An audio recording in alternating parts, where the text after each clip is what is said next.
First, to the latest public health scares sweeping across the globe. First it was SARS, then Ebola. Now it's the Zika virus, which has been found in at least 25 countries and territories, including a case here in Massachusetts.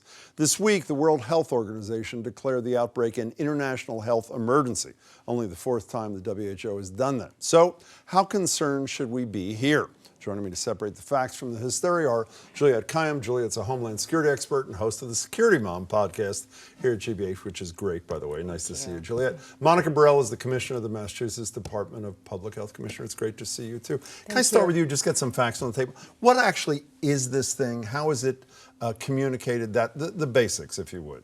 Sure. So I'm glad you're asking because a lot of people have a lot of questions about the Zika virus. So Zika virus is transmitted from infected mosquitoes to humans in certain parts of the world that include countries in Central America, South America, and the Caribbean. And the theory was that you only had to worry about it if you traveled to one of those places and come back, like the one case in Massachusetts. That's right. But all of a sudden, we see a sexually transmitted case, is it in Texas, which you guys were not expecting to happen. Is that? I mean, I checked the CDC website and your own website. Mm-hmm. That level of transmission was not one that was being talked about. What happened? Was that a surprise? Yeah, so, I first want to say that the science behind this is evolving. So we are learning, along with our scientific colleagues, every day around this disease. So we know still that the vast majority of individuals, the vast majority who get this viral infection, get it from infected mosquitoes in those areas that you spoke about.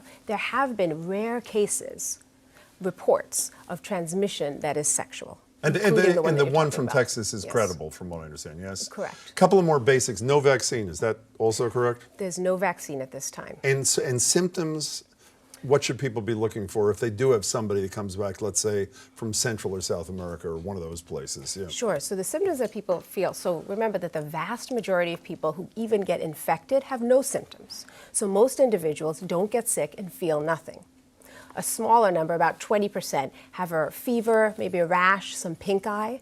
And then there are the women who are pregnant, who now there is this association and strong link between the mothers passing it on to their fetuses. And that's why we're talking about it so much more. And the potential brain damage, which is right. particularly an issue. Okay, hello. Nice to see you. No, it's good to lay out the science. Is the U.S. prepared for this thing? I mean, we heard, even though there weren't many Ebola cases, the post-mortem, right. A poor choice of words, well, it's not a poor choice of words, is we really weren't ready for this. Are we ready for this? Well, it depends on what you mean by ready. So, look, we are much better off than South America or Latin America. We have a much stronger public health system. Our urban areas are not as dense as they are in those countries. We know how to kill pools of mosquitoes if necessary. We have a much better monitoring system. So, yes, but in the sense of, is it going to come here? Absolutely. You just see the flow. You can't build a wall, needless to say. You can't even build a net, or a beautiful net, and I make have the to mosquitoes say. pay Exactly. for it, I know. Okay, fine. In terms of risks, right, so in terms of Homeland Security, here's the way to think about it is, the good news is this, as Monica was saying, this impacts a very small pool of the population, pregnant women, in terms of consequences. The bad news is those consequences are horrible. And there's the World Health Organization didn't say there was a direct link, but they're pretty close to saying there's a direct link. I want to talk about the pregnant women thing particularly, but one more thing. As a layperson, is the WHO declaring this what it did? Is it a CYA kind of thing after their embarrassment after Ebola, that they were so slow off the mark? Or is it defensible and the right decision? So I'm sort of confused by what they did. So the WHO was very slow, as everyone knows, with Ebola. They have now responded. But what I didn't like about what they did is that they then say this is a global pandemic, everyone be alert. And then they gave no recommendations, no prohibitions, nothing. And so they're trying to, sort of do the best of both worlds. And the United States has not said that there's a travel restriction yet. I suspect at some stage we will get there. But even though it might not, about of course. Ebola, though? Yeah. So I want to just be clear. This is not Ebola. Yes. This is not Ebola. I mean, even if you contracted it, it's not Ebola. Well, even how you get it. So Ebola is something that you can get from passive contact, riding on a subway, being in a store with somebody. This, you have to be infected by the mosquito for the vast majority, or potentially the sexual transmission. And the cases, we're saying there's a case in Massachusetts and a case in Texas, right? And there's several others, several dozen cases in the United States.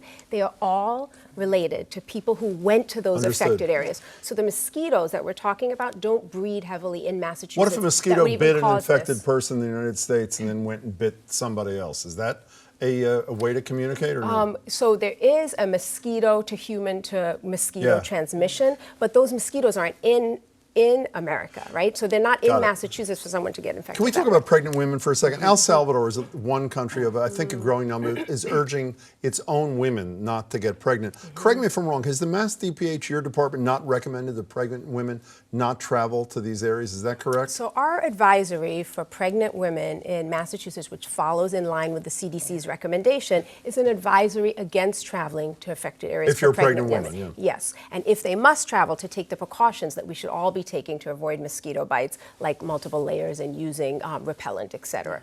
Well, you seem upset about this. You're shaking your head. No, I'm not. I think they're absolutely right. I think the CDC is absolutely right to make a recommendation, tell women not to go if they're pregnant.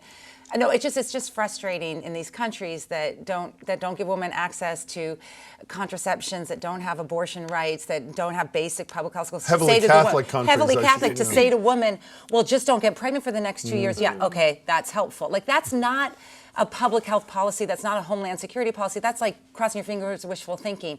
You're probably going to see some changes in a contraception policy and other policies related to this virus, probably in the next couple weeks in these countries. They have to do it because you can't tell women just don't have babies for 2 years. It puts a burden on them. Let's shift to South America for a second. The Olympics are in Rio in August. Art Kaplan, who's a medical ethicist, one of the best in the country, is on a radio show today. He wrote a piece on Forbes.com saying, cancel them. Yeah. Cancel them or transfer them. The risk is so immense. There, not here. Yeah. Cancel them. Is that preposterous? It's not preposterous. I don't know if I'm there yet. I read his piece, and it's in combination of a lot of problems in the Brazil Olympics, including just basic structural problems.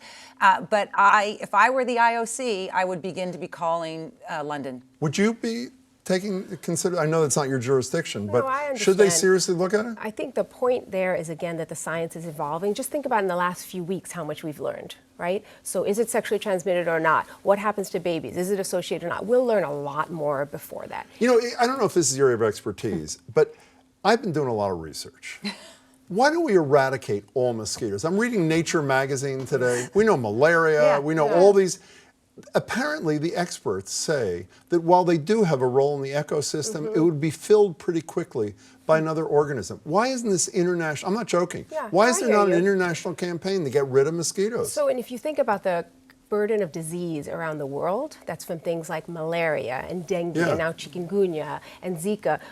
You know, I'm a doctor for humans, not animals. So it is hard, though, in terms of eradication programs. You're balancing, you know, things that could be harmful to the environment and to people that are Meaning the process of eradicating those. Correct. Okay. There are simple things, though, that people can do around. It's kind of the things you were talking about. Like what? Like making sure you have the proper clothing on, making sure you have repellent on. Netting. Simple things like sleeping with netting, and also making sure there aren't pools of water in your backyard or inside your living space. Do you want to add anything to that? That's a perfect balance of not panicking people, but educating people, which I know is your job. What do you want to add to that? I absolutely agree. There's just no reason to panic.